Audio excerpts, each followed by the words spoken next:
Hello friends, स्वागत है आपका मेरी इस YouTube चैनल में जिसका नाम है हिरेन सर।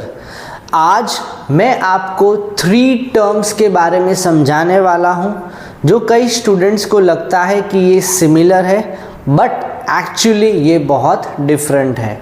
तो वो टर्म्स कौन से हैं? डेप्रिसिएशन, एमोर्टाइजेशन और डिप्लीशन। सबसे पहले हम बात करेंगे डेप्रिसिएशन के बारे में।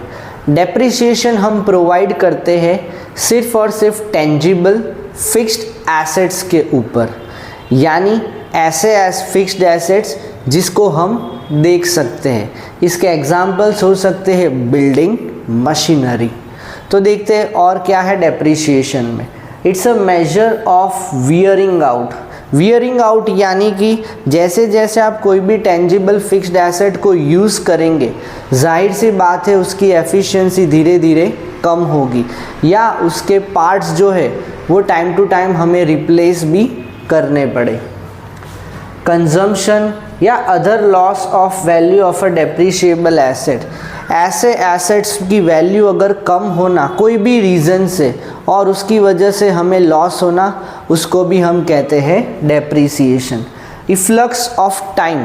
अगर मान लो कि कोई लॉस नहीं भी हो रहा है पर एक एसेट अनलिमिटेड टाइम तक हम उसे यूज़ नहीं कर सकते, क्योंकि टाइम टू टाइम यानी मे बी आफ्टर 5 ईयर्स या आफ्टर 10 ईयर्स या मे बी आफ्टर 20 ईयर्स हमें उसको बदलना ही पड़ेगा। लास्ट है ऑब्सोलेंस। ऑब्सोलेंस का मतलब है कि मान लो कि हमारा जैसा एसेट मार्केट में आ गया है विथ इम्प्रूव्ड टेक्नोलॉजी, तो जाहिर सी बात है हमारे पास जो एसेट है टेंजिबल फिक्स्ड एसेट उसकी वैल्यू कम हो जाएगी, क्योंकि जाहिर सी बात है टेक्नोलॉजी की वजह से वो एसेट थोड़ा प्रीमियम पे तो होगा पर न्यू फीचर्स की वजह से हमारा जैसा जो फिक्स्ड एसेट्स मार्केट में मिलता होगा उसकी वैल्यू कम होगी। तो हमें मार्केट को रिफ्लेक्ट करने के लिए हमारी वैल्यू भी कम करनी पड़ेगी और उस रिडक्शन इन वैल्यू को ही कहा जाता है depreciation. Allocation of cost of fixed assets over is estimated useful life. मान लो कि एसेट हमने 15 ईयर्स के लिए हमारा एस्टिमेटेड टाइम है कि हम कोई मशीनरी को यूज़ करने वाले हैं और उसकी जो कॉस्ट प्राइस है हमने जो पेमेंट किया तो उसका था 15 लाख। तो 15 लाख डिवाइडेड बाय 15 ईयर्स यानी 1 ईयर का डेप्रिसिएशन होगा 1 लाख। तो that is nothing but allocation of cost. हर साल हमें कॉस्ट को एलोकेट करना पड़ेगा। डेप्रिसिएशन सिर्फ और सिर्फ टेंजिबल फिक्स्ड एसेट्स और जिसकी लाइफ लिमिटेड होनी चाहिए, यानी अनलिमिटेड लाइफ के लिए क्या डेप्रिसिएशन लगेगा? बिल्कुल नहीं लगेगा, यही लिखा है मैंने। Free hold land. लैंड की लाइफ तो अनलिमिटेड होती है तो उस पर हम डेप्रिसिएशन कभी भी चार्ज नहीं करेंगे, तो ये है एक्सेप्शन। नेक्स्ट हम पढ़ने वाले हैं एमोर्टाइजेशन। एमोर्टाइजेशन में भी वैल्यू तो कम होती है पर इस बार टेंजिबल फिक्स्ड एसेट्स नहीं है, टेंजिबल का ऑपोजिट है यानी intangible assets. Sir intangible assets के एग्जांपल्स कौन से होते हैं? Purchase goodwill, copyrights.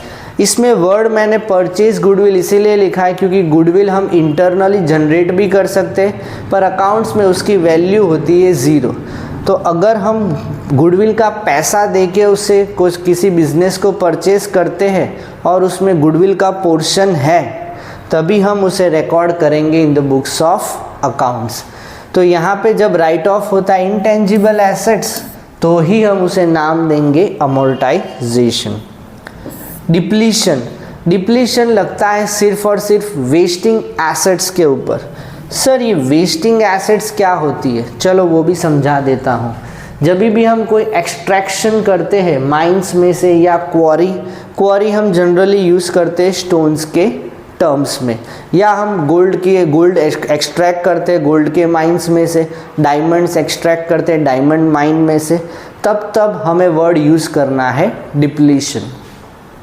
तो एक्सट्रैक्शन की वजह से अवेलेबल जो क्वांटिटी है वो कम हो जाती है।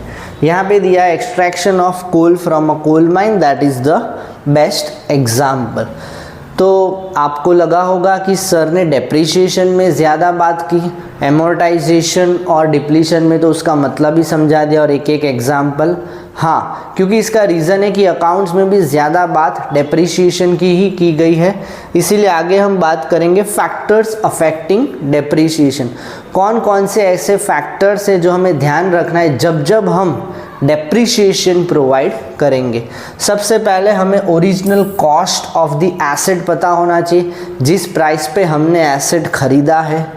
दूसरा, हमें स्क्रैप वैल्यू पता होनी चाहिए, यानी एस्टिमेटेड, क्योंकि जिस दिन हम परचेस करते हैं ऑब्वियसली हमारा इंटेंशन ये नहीं होता कि हम तुरंत ही स्क्रैप यार्ड में जाके उसकी वैल्यू, पर एटलीस्ट हमें एस्टिमेशन तो पता ही होना चाहिए।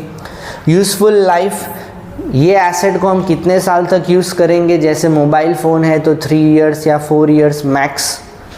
लीगल प्रोविजंस, जब हम अकाउंट्स प्रिपेयर करेंगे तो हमारा जो एसेट है हमें इनकम टैक्स या कंपनीज एक्ट, इन केस हमारी एक कंपनी है तो कौन से रेट्स अप्लाई होने वाले हैं, और भी रूल्स को हमें जानना ज़रूरी है। Last period for which depreciation is charge, कई बार ऐसा होता है कि हम 1 अक्टूबर या उसके बाद भी कई एसेट्स परचेस करते, तो उस केस में सिर्फ और सिर्फ 6 मंथ्स का ही डेप्रिसिएशन लगेगा। तो ये था वो period for which depreciation is charge.